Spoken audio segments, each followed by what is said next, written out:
Hello everyone, welcome back in my YouTube channel. I am Nishika. इस video में हम देखने जा रहे हैं class 7 geography chapter number 3 are changing earth का एक्सप्लेनेशन। बच्चों, जो इसका चैप्टर 2 था इनसाइड आवर अर्थ, उसके एक्सप्लेनेशन वीडियो मैंने अपने चैनल पे अपलोड कर दिया है। उसकी लिंक मैं आपको डिस्क्रिप्शन में वीडियो दूँगी, आप वहाँ से जाके उसे अच्छे से चेक कर लीजिएगा, समझ लीजिएगा। तो चलिए आज की वीडियो स्टार्ट करते हैं। बेसिकली इस चैप्टर में हमें बताया गया है अपनी अर्थ के बारे में। हमारी अर्थ वो कैसे चेंज होती रहती है, उसमें क्या मूवमेंट्स होते रहते हैं, क्या फोर्सेस होते रहते हैं। तो चलिए स्टार्ट करते हैं। हम यहाँ से स्टार्ट करते हैं। The lithosphere is broken into a number of plates known as the lithospheric plates. You will be surprised to know that these plates move around very slowly, just a few millimeters each year. This is because of the movement of the molten magma inside the earth. The molten magma inside the earth moves in circular manner as shown in this activity. अब इस line का मतलब क्या है? It means, इसका मतलब ये है, जो हमारा लिथोस्फेयर है, हमारे चार जोन होते हैं। एक तो हाइड्रोस्फेयर, एक atmosphere and lithosphere and last is biosphere. ये आपके बुक में पेज नंबर 3 पर भी डायग्राम दिया गया है। लिथोस्फेयर वो होता है जो हमारे ज़मीन का हिस्सा होता है, हाइड्रोस्फेयर वो होता है जो हमारे पानी का हिस्सा होता है, बायोस्फेयर वो होता है जो इन तीनों को मिला के बनता है, एटमोस्फेयर जो हमारी हवा वाला हिस्सा होता है। तो जो हमारा लिथोस्फेयर है, जो ज़मीन का टुकड़ा, उसको प्लेट्स में टूटा गया है। आप यहाँ पे देखिए तो पेज अपने नीचे यहाँ पे ग्लॉसरी में आपको मैं दिखा देती हूँ। ये रहा the earth crust consist of several large and small rigid irregularly shaped plates which carry sediments continents and the ocean floor. तो ऐसे जो ये प्लेट्स रहती हैं तब टूट जाती हैं, उनकी प्लेट्स रहती हैं। अब आप बहुत सरप्राइज होंगे, बताओ ये प्लेट्स कितनी मूव करती है एक साल में? मतलब लगभग एक ईयर में 1 मिलीमीटर, मतलब यहाँ से यहाँ सिर्फ इतना। जैसे आपने स्केल देखा होगा, स्केल में ऐसे नंबर्स रहते हैं, यहाँ पे 1, यहाँ पे 2, यहाँ पे 3, यहाँ पे 4। तो 1 के नीचे यहाँ पे 10 तक स्मॉल ऐसे लाइंस होती है जो 1 लाइन के बीच में होता है। सिर्फ इतना मूव करती है, इतना सा एक साल में। क्यों मूव करती है? मॉल्टन मैग्मा की वजह से। जो मॉल्टन मैग्मा है वो धीरे धीरे मूव करता है, ऐसे ही वो प्लेट्स भी धीरे धीरे ही मूव करती हैं। अब आगे देखते हैं। The movement of these plates causes changes on the surface of the earth. The earth movements are divided on the basis of forces which cause them. अब जो मूवमेंट है इन प्लेट्स का, ये अर्थ के सरफेस पे चेंज होता है। अर्थ के जो सरफेस पे एकदम से चेंजेस होते हैं तो उनकी वजह से चेंज होता है। अब जो अर्थ के मूवमेंट्स है, अर्थ पर जो मूवमेंट्स होता है, ये अर्थ मूवमेंट्स, उन्हें हमने 2 पार्ट्स में डिवाइड कर रखा है। कौन कौन से में? एक तो है एंडोजेनिक फोर्सेस और एक है एक्सोजेनिक फोर्सेस। अभी धीरे समझिए और आपको जल्दी से समझ आ जाएगा, अच्छे से समझ आ जाएगा। अब हमने इनके किसके बेसिस पे कर रखा है? फोर्स के बेसिस पे, मतलब जिस पे फोर्स पड़ता है, फोर्स के बेसिस पे हमने मूवमेंट को डिवाइड कर रखा है। याद रखिएगा, फोर्सेस के बेसिस पे हमने मूवमेंट को डिवाइड कर रखा है। कई अब पूछ सकते हैं आपसे कि हमने किसके बेसिस पे मूवमेंट्स को डिवाइड कर रखा है और कौन कौन से होता है? That are endogenic forces and exogenic forces. Endogenic क्या होता है?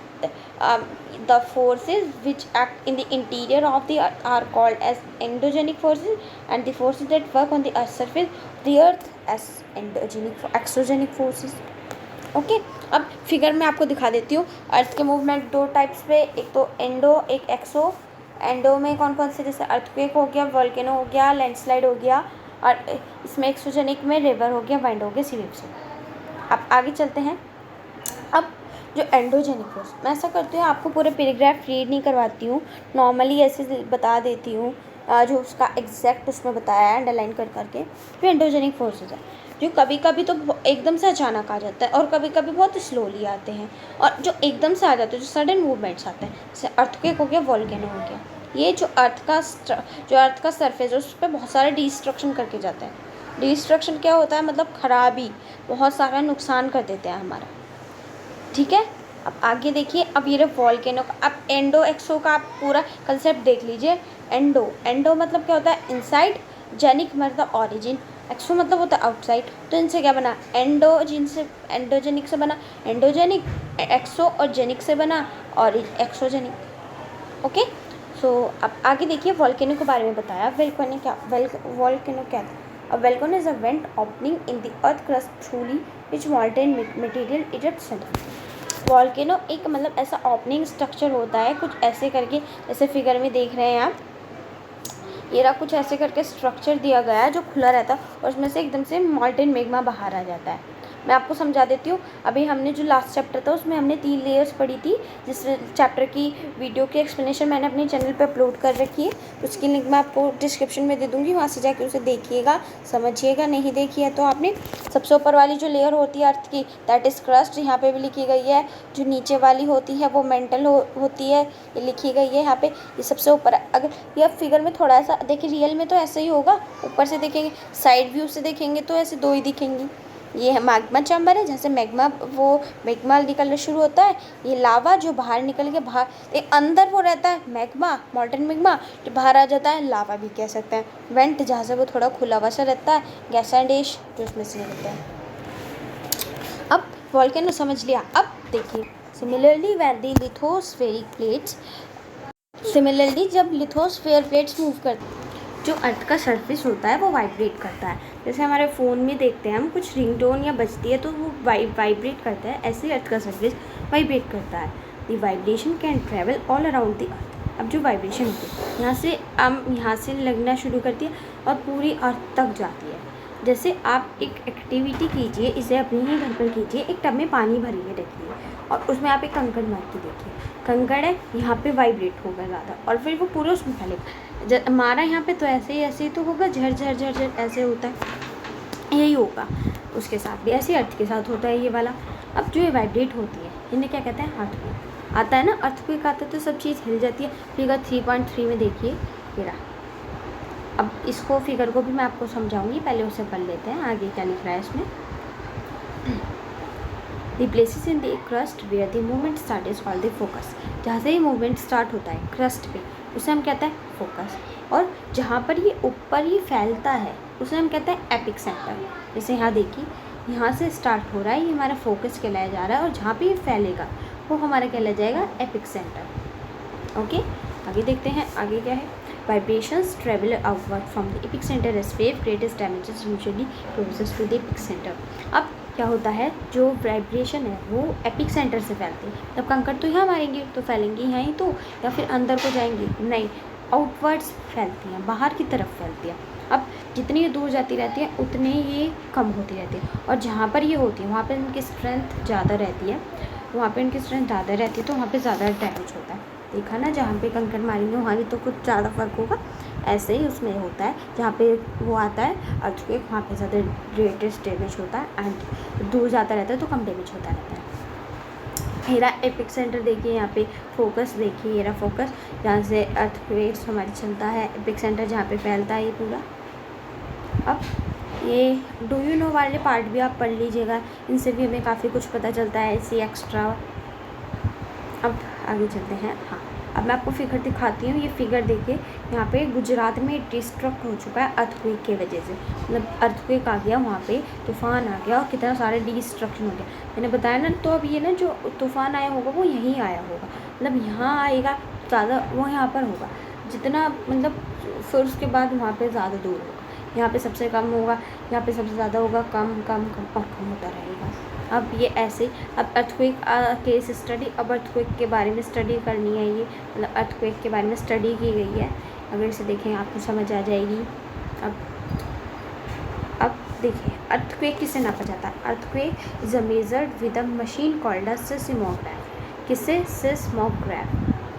इस एक मशीन ना होती है इस नाम की, उससे जो है अर्थक्वेक नापा जाता है कि अर्थक्वेक कितना आया है, कैसा आया है, कितने रेंज पे है, कितना वो है, ऐसे एक्सट्रिक्स। देखो ऐसी होती है ये मशीन। आप डालिए ना गूगल पे, आप टाइप कीजिए सिस्मोग्राफ, आएगा आपका। अब इसमें और कुछ नहीं है, आगे चलते हैं अगले पेज पे। अब ये क्या है, अब मेजर लैंडफॉर्म्स पढ़ते हैं हम। The landscape is being continuously 1/2 process weathering and erosion. जो हमारा लैंडस्केप है, मतलब जहाँ पर जो ऐसे लैंडस्केप है वो 2 प्रोसेस उस पर लगातार होते रहते हैं। कौन कौन से, एक तो वेदरिंग एंड इरोजन। वेदरिंग क्या होता है, वेदरिंग उसे कहते हैं जब रॉक्स का टूटना, अर्थ के सरफेस पर रॉक्स के टूटने को हम वेदरिंग कहते हैं। इरोजन क्या होता है, इरोजन वेदरिंग अवे, जो वेदर किया गया होता है, मतलब जो वेदर हुआ पड़ा रहता है, जो टूट जाता है, उसको जब डिफरेंट एजेंट से ले जाया जाता है, जैसे पानी, हवा हो गई और आइस हो गई, तो उसे क्या कहते हैं, इरोजन। अब जो इरोडेड मटेरियल है मतलब जो इरोजन से किया मटेरियल, जैसे यहाँ कंकड़ पंकड़ टूटे, इरोजन ने उसे ले जाया। मैंने आपको याद हो तो लास्ट चैप्टर में इरोजन एंड डिपोजिशन का कंसेप्ट क्लियर करवाया है, एक बार वो देख लीजिएगा। तो जो इरोड मटेरियल है वो कैरी हो पाता है, उसे हम कह देते हैं डिपोजिशन। ओके, अब जो इरोजन और डिपोजिशन होता है, इनसे कई लैंडफॉर्म्स क्रिएट होती है अर्थ की। आप इसकी एक्सरसाइज में देखेंगे, अगर एक्सरसाइज के नीचे जाके वो भी है, उसमें एक एक्टिविटी दी गई जिसमें आपको बताना है कौन सा इरोजन है कौन सा डिपोजिशन है। तो मैं एक्सरसाइज करवाऊँगी, उसका भी बता दूँगी। अब अगला है हमारा वर्क ऑफ रिवर। इसे थोड़ा ध्यान से समझिएगा, ये थोड़ा बड़ा हो सकता है आपके लिए। अब रिवर का वर्क क्या होता है? जो रनिंग वाटर होता है, जब वो जाता है रिवर से ले जाती है, लेकिन जब ये बहुत ऊंची रॉक आती है, बहुत ऊंची ढलान आती है, उसमें से जब पानी जाता है, उसे गिर के जाता है, आपने देखा होगा, उसे हम कह देते हैं वाटरफॉल। तो किसी हार्ड रॉक पे से जाता है, ये हमारा हार्ड रॉक ही तो है, यहाँ से गया ही तो है ये रहा, तो उसे हम कह देते हैं वाटरफॉल। 3.4। अब कुछ फॉल्स की बात की जाए तो यहाँ देखिए, हमारे यहाँ ना 1000 ऑफ स्मॉल वाटरफॉल है। हाईएस्ट कौन सा है? हाईएस्ट वाटरफॉल है हमारा angel falls of Venezuela. Angel fall, कौन सा फॉल? Angel fall. कहाँ पर है ये? साउथ अमेरिका में, वेनेजुएला के साउथ अमेरिका। साउथ अमेरिका याद करेंगे इतना हो जाएगा। वैसे ही क्वेश्चन एग्जाम में पूछेंगे नहीं, बट आपकी जानकारी के लिए। और देखिए नियाग्रा फॉल्स, की बहुत ही सुंदर है ये। और देखिए कहाँ है ये? 2 बॉर्डर पे है ये, 2 बॉर्डर के बिटवीन है। जैसे कनाडा का बॉर्डर है, कनाडा एक कंट्री, एंड यूएसए के बॉर्डर के बीच में नियाग्रा फॉल्स। जूम करके दिखाती हूँ मैं आपको, नियाग्रा फॉल्स। तो ब्यूटीफुल पिक्चर आ रही है इसमें उसकी। अब देखिए मियांडर्स। अब इसमें 3-4 टॉपिक है, जैसे ये मियांडर हो गया, ये हो गया ऑक्सबो लेक, एंड एक फ्लड प्लेन दिया। इन्हें ध्यान से समझिए। अब मियांडर्स कैसे बनते हैं? अब प्लेन, फ्लड प्लेन की बात बाद में आएगी, पहले आप प्लेन समझिए। प्लेन क्या होता है? जहाँ पे फसल उगाते हैं, प्लेन एरिया। जैसे हमारा एक प्लेन है, प्लेन समझ लीजिए। मैं आपको पेन से ड्रॉ करके बताती हूँ। यहाँ पे से प्लेन है, प्लेन पे रिवर एंटर करती है। जब वो ऐसे नॉर्मल एंटर करती है, लेकिन जब वो लार्ज बेंड लेने लगता है, तब पानी काटता रहता है, बढ़ती रहती है। जब पानी लार्ज बेंड लेने लगती है, ये when it take large bend known as meanders, उन्हें मियांडर्स कहते हैं। इतना ईजी है यार, लार्ज बेंड लिया तो मियांडर है। अब ऑक्सबो लेक क्या होता है? ऑक्सबो लेक का समझिए। मियांडर्स क्या होता है? जो पानी है वो नदी का कैसे आता है? ऐसे रहता है हमारा, ऐसे। तो पानी जो आता है वो इधर काटता रहता है। पहले हमारा ऐसे है, काटता रहता है, ऐसे हो जाता है। फिर क्या होता है? इधर का, जैसे इधर का काम हो जाता है। मतलब मैं आपको देखो एक बार ऐसे बताती हूँ, ऐसे है हमारा, इनने काटा, ऐसे काटा, जब पानी आया लगातार बहता हुआ आया, तो वो जो रॉक है उसे काट देता है और इधर हो जाता है। और इधर क्या होता है? इधर मट्टी जम जाती है, तो वो पतला होता रहता है। इधर बढ़ता रहता है, उधर पतला होता रहता है। अब इधर बढ़ेगा तो ऐसा फिगर हो जाएगा, कुछ ऐसा। अब इधर बढ़ेंगे और इधर घटते रहेंगे। तो कभी कभी क्या होता है, जो पानी है वो क्या करता है, मतलब इनमें से ऐसे मूव्स लेके नहीं आता, नॉर्मली सीधा बहने लगता है। तो वो ऐसे सीधा बहने लगता है तो ये शेप बच जाती है। जब ये शेप बच जाती है, कोई ऐसे टाइप की शेप बच जाती है, उसे हम कह देते हैं ऑक्सबो लेक। कितनी रहेगी वीडियो? ये ऑक्सबो लेक कहलाई जाती है। देखिए यहाँ पे ये रहा ऑक्सबो लेक, छोटा सा दिया है। और मियांडर्स जो है, हमारे इंडिया में बहुत ज़्यादा सुंदर मियांडर्स हैं। मैं आपको वीडियो के लास्ट में दिखाती हूँ मियांडर्स के बारे में। मियांडर्स दिखाऊंगी मैं आपको वीडियो के लास्ट में। बहुत ही ब्यूटीफुल मियांडर्स हैं हमारे इंडिया में, और तो बहुत ही प्यारे। तो मियांडर्स का कंसेप्ट क्लियर हो गया आपको, ऑक्सबो लेक का कंसेप्ट क्लियर हो गया। अब फ्लड प्लेन कैसे बनता है? क्या होता है? कभी कभी रिवर जो है अपने बैंक को ओवरफ्लो करती है। ये इसकी डेफिनेशन भी बन जाएगी यहाँ से, आप फ्लड प्लेन की। ओके, तो कभी कभी क्या होता है, रिवर बहती रहती है, कभी कभी उसमें ज़्यादा पानी भर जाता है। अब पानी बाहर बहने लगता है। अब जैसे हमारी ये रिवर बढ़ी, जब पानी बाहर बहता है तो पानी जो मिट्टी को लेके कहीं और चला जाता है, नेबरिंग एरियाज़ में लेके चला जाता है। अब क्या होता है? वो लेयर को डिपॉजिट कर देता है फाइन सॉइल की, मतलब जो मिट्टी का। अब पानी जा रहा है भाई, अपने साथ तो मिट्टी लेके ही जा रहा है, वो मिट्टी को बिठा देगा अपनी जगह पे, तो सेडिमेंट्स बैठ जाएंगे फिर उनके बैंक्स पे। तो कैसे बन जाएगा? फ्लड प्लेन, मतलब बाढ़ से हमारा प्लेन बन गया, है ना? क्लियर हो गया? लीव्स क्या होता है? जो रेज बैंक होता है, मतलब ये बैंक जो होते हैं नदियों के, इन्हें लीव्स कह देते हैं। अब आगे क्या होता है? As the river approaches the sea, the speed of flowing water decreases and the river begins to break up into number of streams called distributaries. Distributaries क्या होती है? ये डिस्ट्रीब्यूटरी क्या होता है? नदी कैसे बहती है? मेन रिवर से ऐसे हमारी नदी गई और बहुत सब समुद्र में जाने को मिलती है, तो ये धीरे होती रहती है, धीरे की होती रहती है। कहीं पे जो है वो हमारा ऊबड़ खाबड़ रहता है, कहीं पे नीचा रहता है, कहीं पे ऊंचा रहता है, तो उसके कारण ना ऊबड़ खाबड़ हो जाता है। फिर क्या होता है? ऊबड़ खाबड़ हो जाता है तो उस पर कहीं स्लो होता है, तो जब ये स्लो चलता है तो स्लो कहीं पे ऊबड़ा कहीं पे खाबड़ा, तो अलग अलग जाएगा, जो अलग अलग बन जाएंगी स्ट्रीम कहला जाएंगी। इन स्ट्रीम्स को हम क्या कह देते हैं? डिस्ट्रीब्यूटरीज। मतलब DISTRUBUTERS। ओके, बाकी देखिए, the river become so slow that is going to deposit it. अब क्या होगा? इसमें स्लो होगी, मतलब बहुत सारा अपना मिट्टी वट्टी लेके आ गया वो, तो स्लो होगी।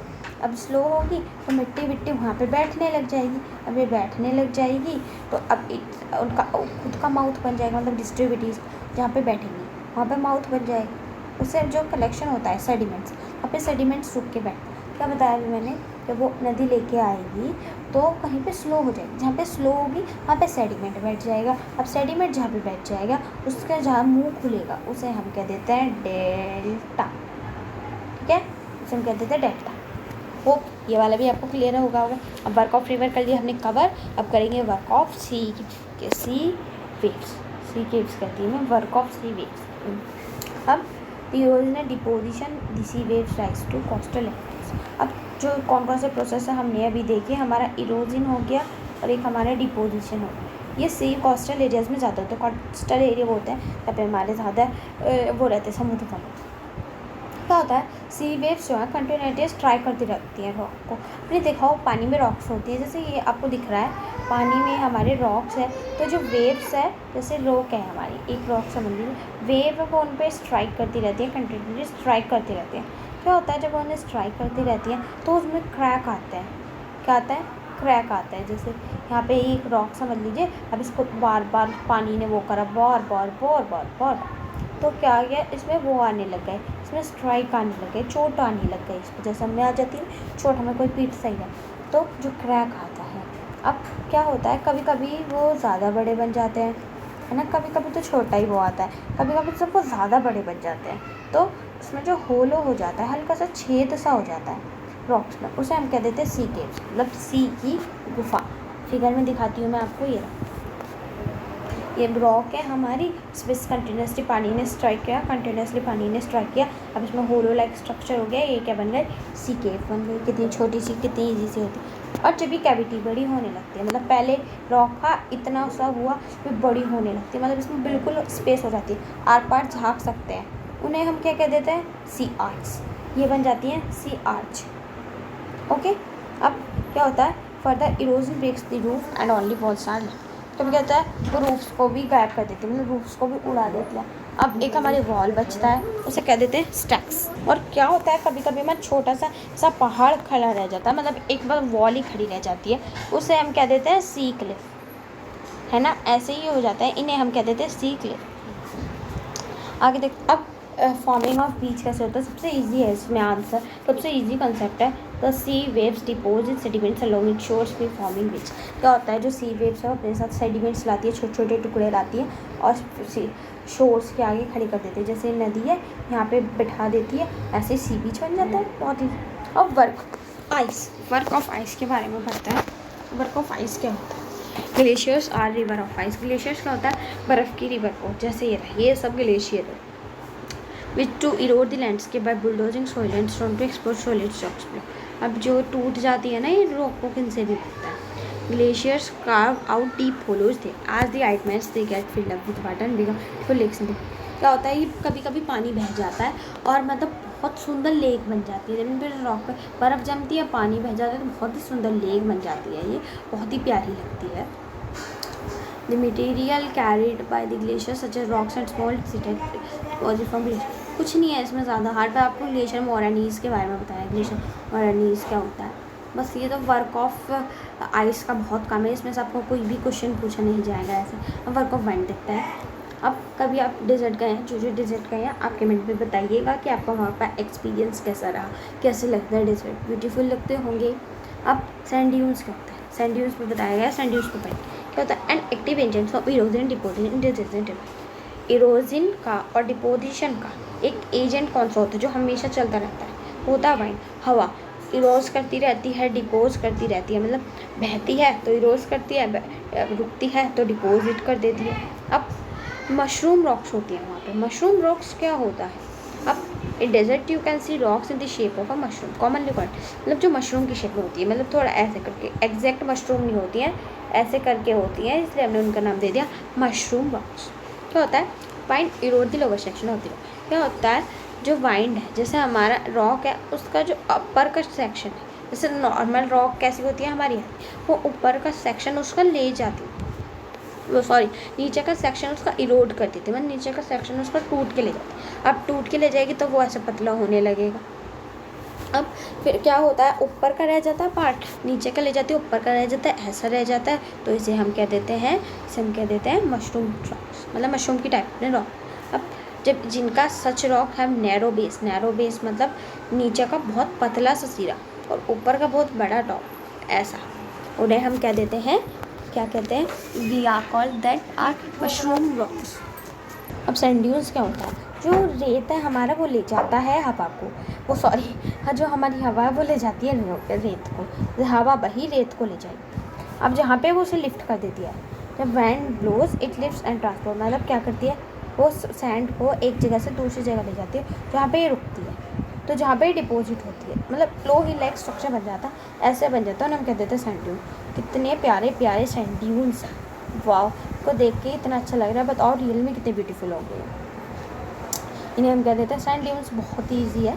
अब क्या होता है, when the grains of sand are very fine and light, the wind carried over very long distance when such land is large areas is called loess। अब लॉइस का बहुत ईजी है, ऐसे ही होता है, लेकिन जब वो बहुत दूर तक ले जाती है, जब बहुत ज़्यादा तेज़ हवा चलती है और बहुत दूर तक ले जाती है, वो फाइन भी होता है, मतलब पतला भी होता है, लाइट भी होता है, और जहाँ पे लार्ज एरिया में उन्हें ले जा के रखती है उन्हें लोइस कह देते हैं। अब ये कहाँ पे ज़्यादा मिलते हैं, चाइना में। तो बच्चों ऐसे होता है आपका चैप्टर कंप्लीट, होप आपको समझ आया होगा। बची हैं सिर्फ एक्सरसाइजेज, तो अगले वीडियो में मैं इसकी सारी एक्सरसाइज कवर करवाऊंगी, उस वीडियो को देखना ना भूलें। होप आपको चैप्टर समझ आया हो, अच्छा लगा हो। अगर वीडियो अच्छी लगी हो लाइक कीजिए, अपने कुछ क्वेरी है तो कमेंट बॉक्स में लिखिए, अपने फ्रेंड्स के साथ शेयर करना ना भूलें, एंड मेरे चैनल को सब्सक्राइब करना ना भूलें। Thank you. चलिए एंड करने से पहले मैं आपको दिखा देती हूँ कुछ मियांडर्स के फ़ोटो एंड मशरूम रॉक्स के फ़ोटो, तो चलिए देखते हैं। ये देखिए आप, मशरूम रॉक्स के फ़ोटो है, ये वाली मशरूम रॉक्स, ये रही, जैसे मैंने आपको बताया नीचे से बहुत छोटी होती है, ऊपर से बिल्कुल मशरूम की शेप में है। अगली मैं आपको दिखाने जा रही हूँ मियांडर्स के पिक्चर। ये देखिए कितना ब्यूटीफुल मियांडर है। एक और है ये मियांडर, ये लाभ बेलीज का है, कितना प्यारा मियांडर्स है। ऐसे ही ऑक्सबो लेक्स होता है, ऑक्सबो लेक्स भी बहुत अच्छा होता है। आप ऑक्सबो लेक के भी फ़ोटो देखिए, ये रहा भी तो बिल्कुल लाइव ऑक्सबो लेक है। ऐसे ये रहा, ऐसे नदी बहती है, यहाँ पे छोटा सा कट पीस आ गया, ऐसे ही यहाँ ये तो बिल्कुल मतलब हो ही रहा है, एक ये रहा।